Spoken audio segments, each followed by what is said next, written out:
I visited a world of thunderstorms. I raced blindly through the barren forest. The downpour of rain made it difficult to see any measurable distance ahead. A single flash of lightning, quickly followed by crashing thunder, revealed a dilapidated cabin ahead. I hurried my step, finally something to shield me from the angry sky. I approached the door with a modicum of trepidation but amount of hope to finally be dry. There's no memory of how I got here. Perhaps my previous life was naught but a dream and this world of thunderstorms and isolation was the reality. Not once had I spotted any other forms of life, though I had been here for 3 days. Well, what I assumed were 3 days as the night and crashing thunderstorms seemed never-ending. I had slept fitfully with the rain falling atop me 3 separate times, my only way to even guess a semblance of passing time. Each time I slept, I hoped dearly to awaken back in the world I once believed was the truth. What I would give to again hear my kids screaming as they played and argued with one another. If I ever returned, I would never again complain about their incessant chatter. I think I might just revel in it. I smiled wistfully as I forcefully rammed my shoulder into the door to get it open. A bit of hope arose at finding the first appearance of shelter in all my time here. Perhaps in time I would also find other life forms and could gain understanding of the world I now resided in. For now,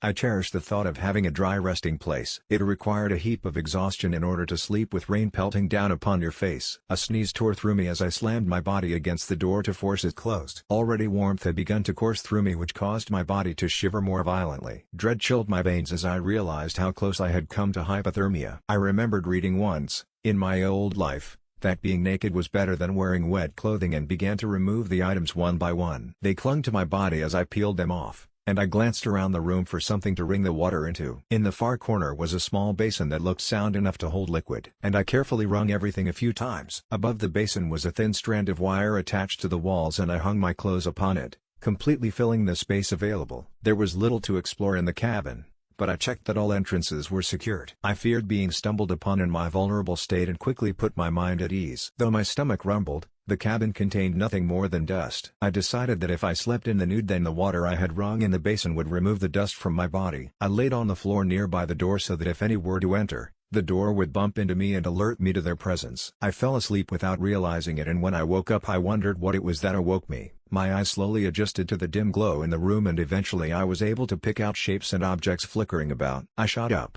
I had finally found the life that lived in that accursed place, and I wanted nothing more than to get as far away as quickly as possible. I raced over to grab my clothes I had hung in the farthest corner. As I rushed past the sinister beings, one reached out and sliced at my arm. In fear I now believe. I cried out in pain and recoiled from the jagged figure. I decided I didn't need my bra. In fact I only needed my shirt and pants. I rushed out onto the porch, yanking the door shut with all my weight behind me, then began to dress myself. I looked up as I finished while I aimed myself to run away and saw several more grotesque forms standing around. There would be no way to get past without getting close. Perhaps if I was fast enough I could pass by them unharmed. I took a deep breath and took off as quickly as I could. A cut on my shoulder, another on my leg, a final one landed on my cheek. I collapsed to the ground, panting with my vision fading. 3 days with no food, improper sleep, and now deep slashes finally took its toll on me. The darkness closed in around my vision as the swarm closed in around me. "Bubba, stop. That's not your drink. This is your drink," I heard my daughter calling out from the front room. Was it all a dream? I winced as I pushed myself up. Cuts. My body had cuts that were not there when I went to bed. My clothes were damp, and I noticed I had only a shirt and pants on. I went to the mirror and stared at the slash on my cheek. The memories rushed back to me, the rain, the unnerving entities, the isolation. It wasn't a dream, it was all real.